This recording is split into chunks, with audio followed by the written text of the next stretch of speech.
If you're a business owner or entrepreneur, how do you find clients for your company when you really need them, and why does it matter? This is a fantastic question. I'm Scott Sylvan Bell, coming to you live from Sacramento, California, on a perfect day to talk about sales and business, and a fantastic day to talk about you. So here's the thing. Marketing costs are probably one of the most expensive places in business that nobody really realizes, and the acquisition of a client can be rather expensive. In-home services, plumbing, roofing, heating and air, electrical, one freaking click can cost you $400 to $1,200. And so the belief sometimes is the only place that I can go to get leads is to pay for them. And there's other ways around this. There are other opportunities for you. So I'm going to lay out some solutions. But first, I do want to go over something that's super important. And you do have to have a good company with good results. And so you got to have service in your heart. Okay. So number one, if you already have clients, you could resell them. You've already paid for the acquisition cost.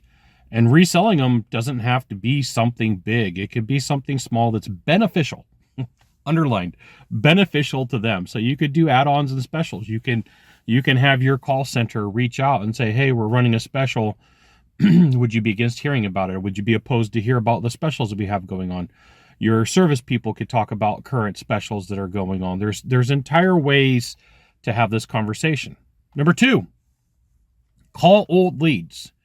Believe it or not, sometimes people will tell you, I went with somebody else because they're afraid to say I didn't have the money at the time. You call old leads and say, hey, what did you end up doing? We're having a special, whatever way you want to start this conversation, and you want to engage the person that you want to have somebody buy something from. You could talk to people that you've been out and talked to already. And it may not have been for the same item. So like, let's say in heating and air, somebody called for a tune-up and they only got one tune-up. You could call them and let them know about specials. That's an old lead. Like sometimes people say, well, it's a sales lead. It's got to be a sales lead. No, it could be an old lead for anything that was done in the company. You could go through your CRM and you're like, oh my goodness, I ran 27 diagnostic calls in 1 week in June that nothing ever happened with. And, we're going to go back and see. Hopefully you didn't run 27 where nothing happened, but I was just giving you an example. Number three, do a deal with a non-competing company. So if you are in heating there, you can make a deal with a roofer to swap leads. If you are a roofer, you could make a deal with a plumber. If you are a plumber, you can make a deal to do a window company. Just realize that you're probably going to get shut down from a few people who don't understand the concept. So you're going to have to really think this through and say, how would I have this conversation? So I'm going to give you my version. Hey, my name's Scott. I have Scott's Heating, Air, and Plumbing. We've had a pretty good relationship, Bob. One of the things that I would really like to do is to do trade of leads. And, we'll be forthright with our clients and tell them that we do this type of stuff. It'll be in our terms and conditions. It'll be in our agreements that we actually go back and forth starting today. Like, you do want to have this in your documentation, and we can work together. And sometimes people are going to say, no, I don't want to do it. It sounds weird. Okay. Call the next company. It's a sales job. It's a sales job. In marketing, they have these things called list swap. And so what you do is you take a list of similar size and you trade somebody to mail for them if they mail for you. And I'm going to give you some solutions to problems you're probably going to face. Let's say you only have 5,000 clients and somebody else has 10. Then you do a double, meaning that they mail for you once, you mail for them twice. You give them the same equivalent of people that are reached. That is the way that a mail swap or a list swap works. Now, here's the thing. If you want to be better at sales, you want your team to be better at sales, you should absolutely join my email publication, hvactechsecrets.com. I'll give you the goods, not in the Facebook group, not in the YouTube channel, which means private coaching, private training, discounted coaching, discounted training. It's an email publication.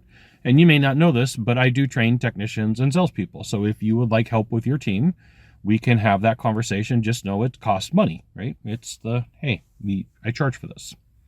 Number four, and I don't know why people don't do this more often, but test Facebook and Google ads. And you're like, no, Scott, I've ran Facebook and Google ads. No. Test.